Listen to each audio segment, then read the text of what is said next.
Hello everybody. હવે આજે આપણે અકાઉન્ટમાં નવી રીત સ્ટાર્ટ કરવાના છે. રીત નંબર 9.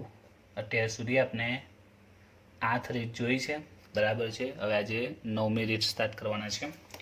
તો એનું હેડિંગ છે ભાગીદાર કે મેનેજરને તેનું કમિશન બાદ કર્યા પછીના નફા પર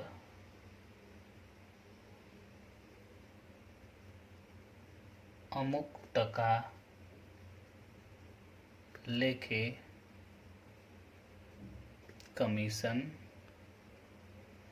આપવું. તો ભાગીદાર કે મેનેજરને તેનું કમિશન બાદ કર્યા પછીના નફા પર અમુક ટકા લેખે કમિશન આપવું. તો અહીં જે ટ્વિસ્ટ પોઈન્ટ છે તે કે ભાગીદાર કે મેનેજર કોઈ પણ હોઈ શકે છે, આપણે એને કમિશન આપવાનું છે. તો મોટાભાગે ભાગીદારી પેઢીમાં કમિશનનો નિયમ મોટાભાગે પ્રોફિટ પર હોય છે. ફોર એક્ઝામ્પલ, કોઈ ભાગીદારને એવું કહેવામાં આવે, ભાગીદારને એવું કીધું કે તેને નફા પર 10% કમિશન મળશે. માની લો કે કોઈ ભાગીદારને એવું કહ્યું છે કે તેને નફા પર કેટલું કમિશન મળશે? 10% કમિશન મળશે, બરાબર છે. હવે માની લો કે પેઢીનો નફો છે 5 લાખ, તો એનું કમિશન કેટલું થશે?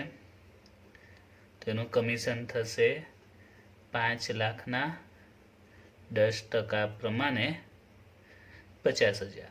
ઓકે, તો એક સિમ્પલ કેલ્ક્યુલેશન છે. આવું ક્યારે જ્યારે સ્પષ્ટ લખ્યું હોય નફા પર 10% કમિશન આપો કે 5% કમિશન આપો, જેટલા ટકા હોય નફાને એટલા ટકા કરી નાખવાના. પરંતુ આપની જે રીત છે, તમે એનું હેડિંગ જો, તો એમાં હેડિંગમાં કંઈક નવું છે. શું લખ્યું છે? કમિશન આપવાનું છે, પણ કોના પર? આમાં શું હતું? નફા પર કમિશન આપવાનું. જ્યારે અહીં શું લખ્યું છે? કમિશન બાદ કર્યા પછીના નફા પર અમુક ટકા લેખે કમિશન આપવાનું. એટલે કમિશન તો આપવાનું છે, પણ કયા નફા પર? કમિશન બાદ કર્યા પછીના નફા પર. તો આ પોઈન્ટ ખાસ યાદ રાખજો વિદ્યાર્થીઓ. શબ્દ શું આપેલો હોય? કમિશન બાદ કર્યા પછીના નફા પર અમુક ટકા લેખે કમિશન આપવું. જો સ્પષ્ટ કહ્યું હોય કે નફા પર 10% કમિશન, તો જે પણ નફો હશે એના તમે 10% કરો એટલે 50,000 જવાબ આવી ગયો. પણ જો એવું લખે કે કમિશન બાદ કર્યા પછીના નફા પર કમિશન આપવાનું છે, તો બંને શબ્દમાં ધ્યાન રાખજો. આમાં શું આપેલું છે? ફક્ત નફા પર કમિશન આપવાનું છે, બરાબર છે. એ સિમ્પલ છે. પરંતુ જો દાખલામાં કહ્યું હોય કમિશન બાદ કર્યા પછીના નફા પર કમિશન આપવું, તો આ પોઈન્ટ આખો અલગ પડી જાય છે. આપની રીત આ છે, બરાબર છે. આ રીત ગણવાની નથી, કારણ કે સિમ્પલ જ છે, એમાં કંઈ સમજાવવાની જરૂર નથી. તો જ્યારે શબ્દ હોય કમિશન બાદ કર્યા પછી જે નફો આવે એના પર કમિશન આપવું, તો આ થોડું વિચારવું પડે કે કમિશન તો પહેલાં શોધવાનું જ છે, બરાબર છે. અને કમિશન બાદ કર્યા પછીના નફા પર કમિશન આપવું, તો પછી એ શોધવું કઈ રીતે? રાઈટ. તો આપની જે રીત નંબર 9 છે તે આ જ છે, બરાબર છે. તો આના માટે આપણે એક ઉદાહરણ લઈએ છીએ. ઉદાહરણથી દાખલામાં કઈ રીતે સોલ્વ કરવાનું એ આપણે સમજીએ. ઓકે, તો એના માટે આપણે એક ઉદાહરણ લઈએ. માની લઈએ કે 3 ભાગીદારો છે, A, B અને C. 3 ભાગીદારો A, B અને C છે. એમનું નફા નુકસાનનું પ્રમાણ, માની લે કે નફા નુકસાનનું પ્રમાણ છે 3:2:1. 3 ભાગીદારો છે ABC, એમનું નફા નુકસાનનું પ્રમાણ 3:2:1 આપેલું છે. હવે દાખલામાં કયું છે? આ એક ઉદાહરણ છે, બરાબર છે. એના દ્વારા આપણે દાખલા સમજીશું કે ભાગીદાર એને કાં તો મેનેજરને, બેમાંથી કોઈ પણ હોઈ શકે, ભાગીદારી અથવા તો મેનેજરને તેનું કમિશન બાદ કર્યા પછીના નફા પર 10% લેખે કમિશન આપવાનું છે. તો આપણે એક ઉદાહરણ લીધું છે આમ કે 3 ભાગીદાર એબીસી છે, તેમનું નફા નુકસાનનું પ્રમાણ 3:2:1 છે. ભાગીદાર એ કાં તો મેનેજર, બેમાંથી કોઈ પણ હોઈ શકે, ભાગીદાર હોય કે મેનેજર હોય, કોઈમાં પણ ગણતરી સેમ જ આવશે. તેનું કમિશન બાદ કર્યા પછીના નફા પર 10% લેખે કમિશન આપવાનું છે. આ એક ઉદાહરણ છે, યાદ રાખજો. એક ઉદાહરણ છે, દાખલો જો આપણે સ્ટાર્ટ નહીં કર્યો પણ દાખલો આ ટાઈપનો જ આવશે એમ. પણ એક ઉદાહરણ જો આપણે સમજી લઈએ તો પછી દાખલો એકદમ ઇઝી લાગશે. હવે દાખલા તરીકે વિચારો તો 3 ભાગીદાર એબીસી, નફા નુકસાનનું પ્રમાણ, આવો કંઈક પોઈન્ટ આપેલો છે. હવે દાખલામાં 2 રીતના પોઈન્ટ આવશે, 2 ટાઈપના પોઈન્ટ આવશે. આમાં પણ 2 ભાગ પડે છે. રીત નંબર 9માં એ અને બી આપણે નામ આપી દઈએ.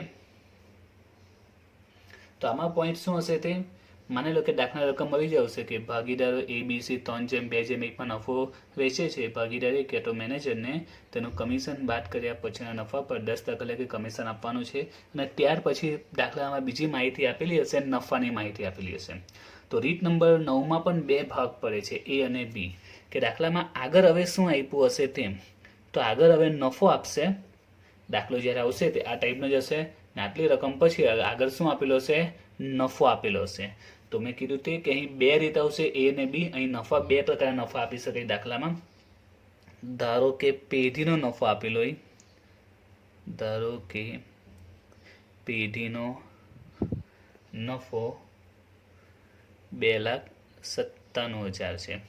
એટલે આગળ જે ક્વેશ્ચન હશે તે આ રીતનો આગળ હોઈ શકે છે કે ભાગીદાર એ કે મેનેજરને તેનું કમિશન બાદ કર્યા પછીના નફા પર 10% લેખે કમિશન આપવાનું છે. પછી એવું આપી શકે છે કે ધારો કે જો પેઢીનો નફો 2,97,000 હોય તો કમિશન શોધ. આપનો મેઇન પોઈન્ટ શું છે? કમિશન શોધવાનું છે. અથવા બીજો પોઈન્ટ શું આપી શકે છે? તો બીજો પોઈન્ટ કોઈ ભાગીદારનો નફો આપી દે. માની લે કે ધારો કે ભાગીદાર બીના ભાગનો નફો 1 લાખ છે અને શોધવાનું છે કમિશન. તો રીત નંબર 9માં આ રીતે 2 મેથડ આવશે, એક એ અને એક બી. બરાબર છે. આ ઉદાહરણ છે, એમાં ધ્યાન આપજો. ઉદાહરણનો કન્સેપ્ટ ક્લિયર થશે તો દાખલા એકદમ ઇઝીલી આવડી જવાના છે. તો પરીક્ષામાં જ્યારે દાખલો પૂછાય ને તે પ્રેક્ટિસ કરીશું. તો રકમમાં પહેલાં તો એ જોવાનું છે તમારે. દાખલામાં પહેલો પોઈન્ટ આવો આપેલો હશે કે ભાગીદાર એ કે મેનેજરને તેનું કમિશન બાદ કર્યા પછીના નફા પર 10% લેખે કમિશન આપવાનું. આવો શબ્દ આપેલો હશે. કયો શબ્દ? કમિશન બાદ કર્યા પછીના નફા પર 10% લેખે કમિશન. ત્યાર પછી નફાની માહિતી આપેલી હશે. તો નફો 2 રીતનો હોઈ શકે.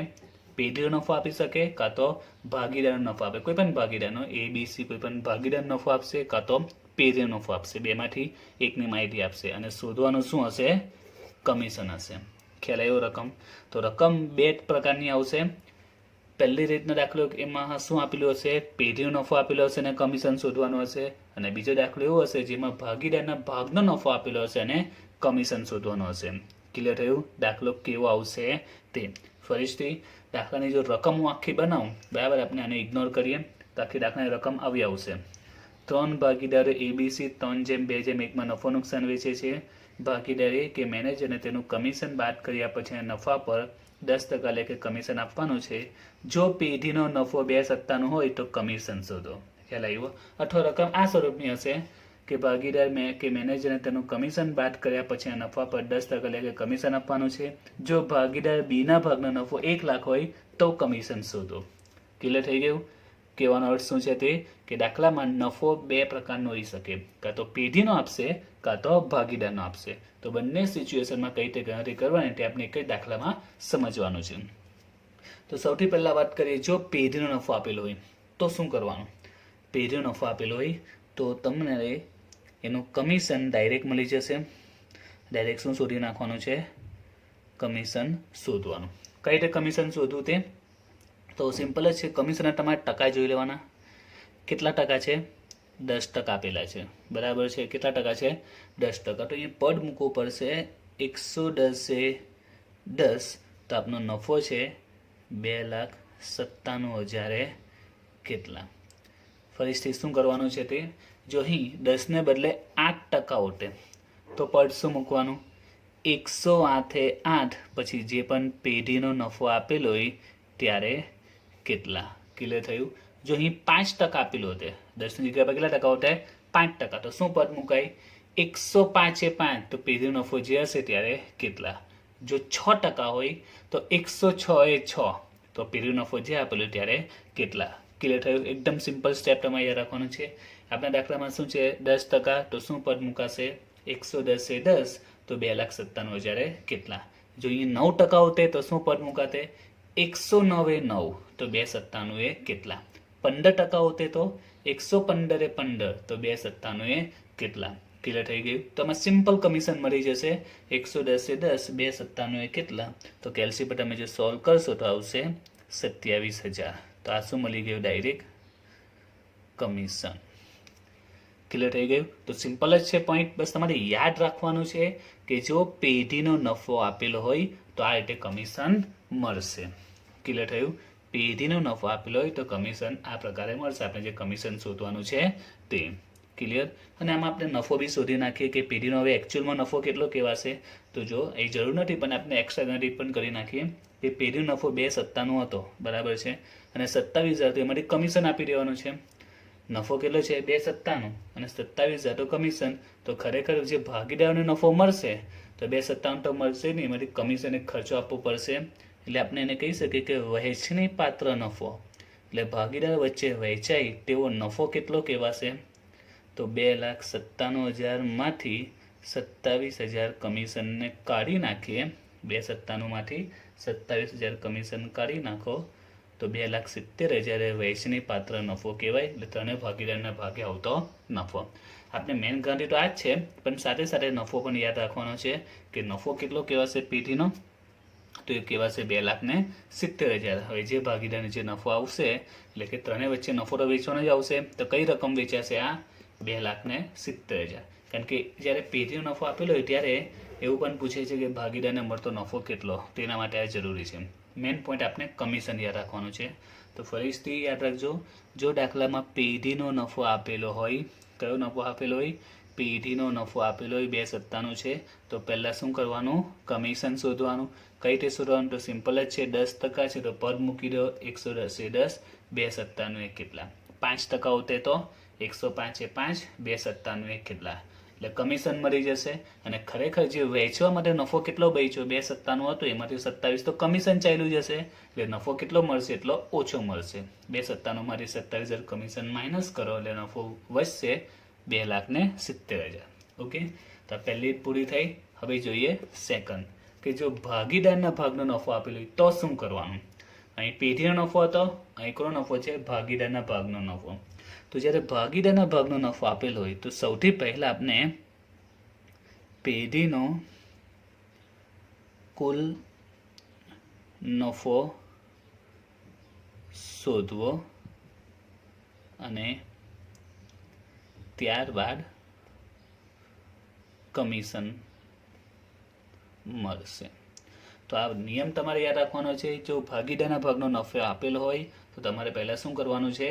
પેઢીનો કુલ નફો શોધી નાખવાનો. કારણ કે એક જ ભાગીદારનો નફો છે ને, ભાગીદાર બીને 1 લાખ મળ્યા છે, તો આપણે પહેલાં પેઢીનો ટોટલ નફો શોધી નાખવાનો છે, ત્યારબાદ કમિશન મળી જશે.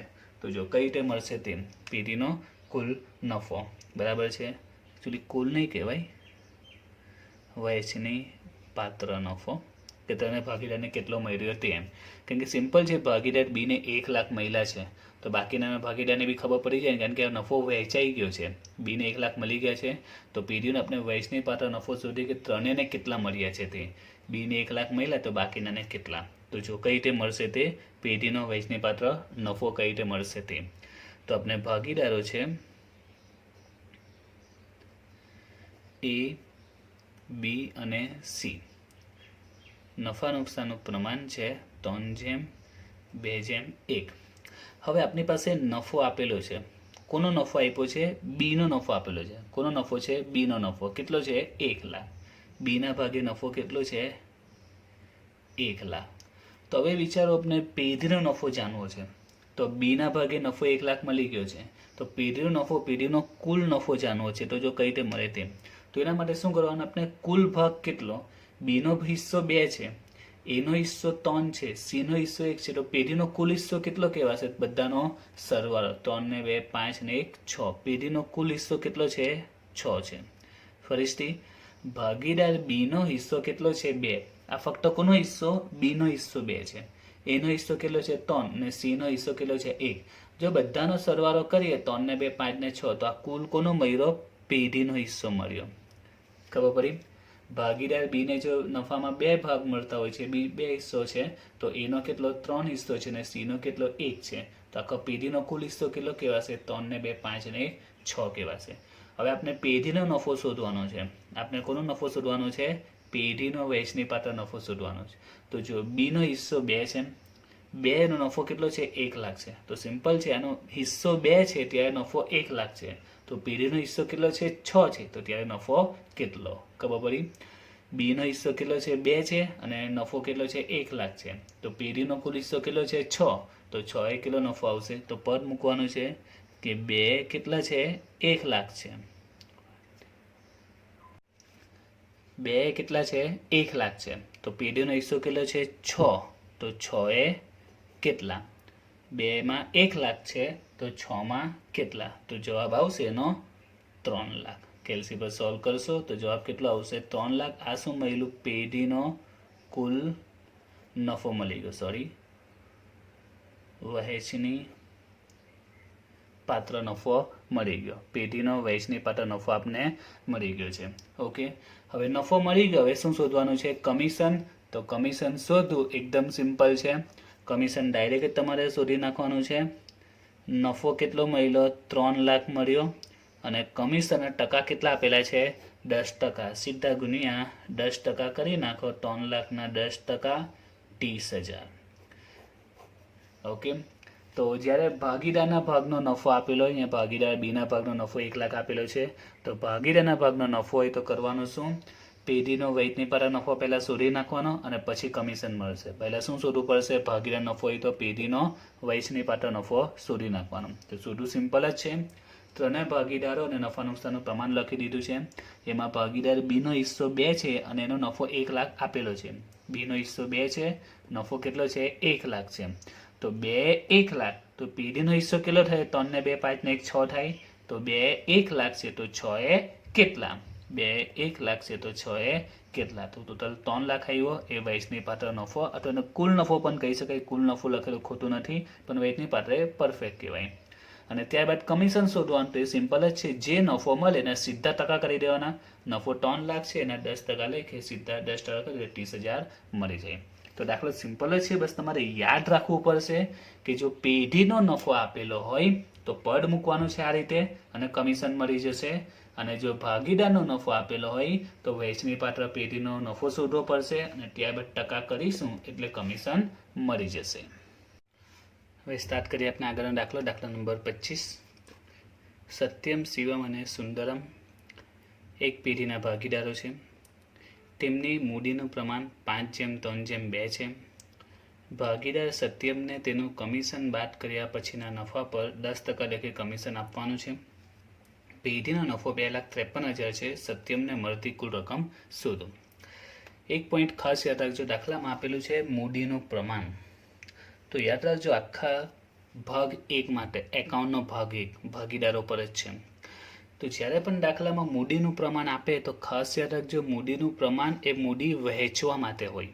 એટલે કે જો ભાગીદારની મૂડી ભેગી આપેલી હોય ત્રણેય ભાગીદારની, અને ત્રણેયની અલગ અલગ મૂડી શોધવી હોય ત્યારે મૂડીનું પ્રમાણ કામ પડે. એ સિવાય મૂડીનું પ્રમાણ બીજે કશે કામ આવતું નથી. ઓકે, તો યાદ રાખજો, મૂડીનું પ્રમાણ છે, આ નફા નુકસાનનું પ્રમાણ નથી. ઉતાવળમાં નફા નુકસાનનું પ્રમાણ 5:3:2 આપણે સમજી લઈએ છીએ. તો આ કયું પ્રમાણ છે, મૂડીનું પ્રમાણ, જે ફક્ત જ્યારે પેઢીની મૂડી ભેગી આપેલી હોય તો ત્રણેય ભાગીદાર વચ્ચે વેચવા માટે કામ પડે. આગળ આપણે દાખલા આવેલા મૂડીના વ્યાજ સહિત મળતી રકમ, એમાં 1-2 પોઈન્ટ આવી ગયો છે, અને એ પહેલાં પણ આવી ગયું છે. તો આખા ચેપ્ટર માટે, આખા ભાગ 1 માટે, એકાઉન્ટના ભાગ 1 માટે યાદ રાખજો, મૂડીનું પ્રમાણ ફક્ત શેના માટે હોય છે, ભાગીદારને મૂડી વેચવા માટે. કુલ મૂડી આપેલી હોય, બધા ભાગીદારને મૂડી ભેગી કુલ આપેલી હોય, ત્રણે વચ્ચે વહેંચવા માટે મૂડીનું પ્રમાણ કામ પડે છે. ઓકે, તો આપણા દાખલામાં મૂડીનો આમાં કોઈ પોઈન્ટ જ નથી, એટલે એમ જ આપેલું છે, એની આપણે કંઈ જરૂર નથી. બરાબર છે, કન્ફ્યુઝ કરવા માટે આપેલું છે. હવે જોઈએ, ભાગીદાર સત્યમને તેનું કમિશન બાદ કર્યા પછીના નફા પર, અમને સમજાયું કમિશન બાદ કર્યા પછીના નફા પર કમિશન આપવાનું છે. એટલે અમને જે ઉદાહરણ સમજાયું, જે રીત સમજાય તે પોઈન્ટ આપેલો છે. કમિશન બાદ કર્યા પછીના નફા પર કમિશન આપવાનું છે. ત્યારબાદ કોનો નફો આપેલો છે? પેઢીનો નફો આપેલો છે. આ ખાસ યાદ રાખવાનું છે. કયો નફો આપેલો છે? પેઢીનો નફામાં 2 પોઈન્ટ આવશે. 2 રીત આપણે જોઈ, પેઢીનો નફો આપે કાં તો ભાગીદારનો નફો આપે. અહીં કોનો નફો આપેલો છે? પેઢીનો નફો આપેલો છે. તો સ્ટાર્ટ કરીએ આપણે દાખલો. સૌથી પહેલા લખી દઈએ ભાગીદારો. તો ભાગીદારો કયા કયા છે? સત્યમ, શિવમ અને સુંદરમ. ત્યારબાદ એમનું નફા નુકસાનનું પ્રમાણ આપણે લખી દઈએ. તો નફા નુકસાનનું પ્રમાણ દાખલામાં આપેલું જ નથી, તો કંઈ ન હોય તો સરખેજ છે. આ જે પ્રમાણ છે કયું છે? મૂડીનું પ્રમાણ છે, તો મૂડી વેચવા માટે કામ પડે. અહીં મૂડીનો કોઈ પોઈન્ટ જ નથી, એટલે આપણે આની જરૂર નથી, એમ જ આપેલું છે. ત્યારબાદ પેઢીનો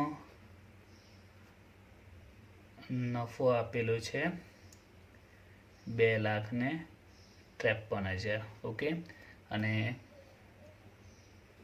ભાગીદાર સત્યમને તેનું કમિશન બાદ કર્યા પછીના નફા પર 10% લેખે કમિશન આપવાનું છે. તો અમને સમજાયું આપણે કમિશન કઈ રીતે શોધીએ. તો તેનું કમિશન બાદ કર્યા પછીના નફા પર આપવાનું કમિશન છે. બરાબર છે, એટલે અમને સમજાયું તે રીત છે. અને નફો કોનો આપેલો છે? પેઢીનો નફો આપેલો છે. તો આમાં કમિશન શોધવા માટે શું કરવાનું? તો એના માટે આપણે પદ મૂકવાનું. કેટલા ટકા છે? 10% છે, તો પદ મૂકાશે 110 તો 2,53,000 કેટલા? બરાબર છે. કોનો નફો છે? પેઢીનો નફો છે. બરાબર, અમને સમજાયું એ અને બી 2 મેથડ. તો મેથડ એ છે, કારણ કે આમાં કોનો નફો આપેલો છે? પેઢીનો નફો આપેલો છે. મેથડ એ લાગુ પડશે. પેઢીનો નફો આપેલો છે, તો પદ મૂકીશું 110 તો 2,53,000 કેટલા? તો કમિશન આવશે 23,000 કમિશન થશે. કોનું કમિશન? સત્યમનું કમિશન 23,000. હવે સત્યમનું કમિશન મળી ગયું, તો હવે નફો કેટલો બચશે? પેઢીનો નફો 2,53 હતો, પણ 23,000 કમિશન આપવાનું છે. એટલે એકચ્યુઅલમાં જે વહેંચવા પાત્ર નફો કહેવાય તે નફો કેટલો કહેવાશે? 2,53,000 જે કુલ નફો આપેલો છે એમાંથી 23,000 આપણે કમિશન આપી દઈશું. એટલે ખરેખર વહેંચણી પાત્ર નફો કેટલો રહ્યો? 2,30,000. તો પેઢીનો નફો આપેલો હોય તો રીત એમાં મેં સમજાયું.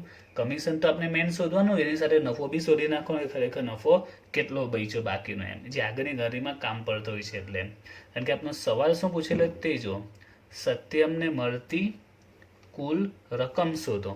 સત્યમને કેટલા મળે છે? તો તમે જો સત્યમને મળતી રકમ, સત્યમ એ પેઢીનો શું છે? ભાગીદાર છે.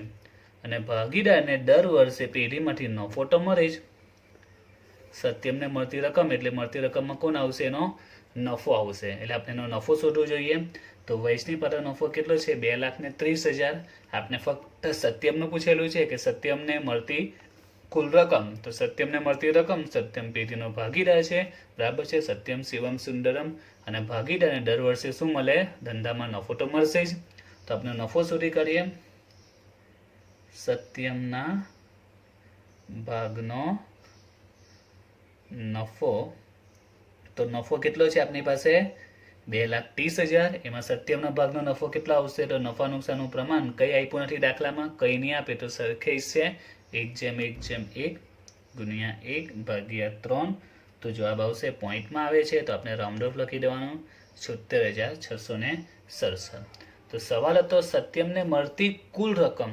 એટલે સત્યમને કુલ કેટલા મળે છે. તો પ્રેક્ટિકલ વિચારો કે સત્યમને દર વર્ષે નફો તો કોઈ બી ભાગીદારને મળશે જ, પણ એ સિવાય સત્યમને બીજું પણ કંઈ મળ્યું છે. આ કમિશન કોનું છે? સત્યમનું છે.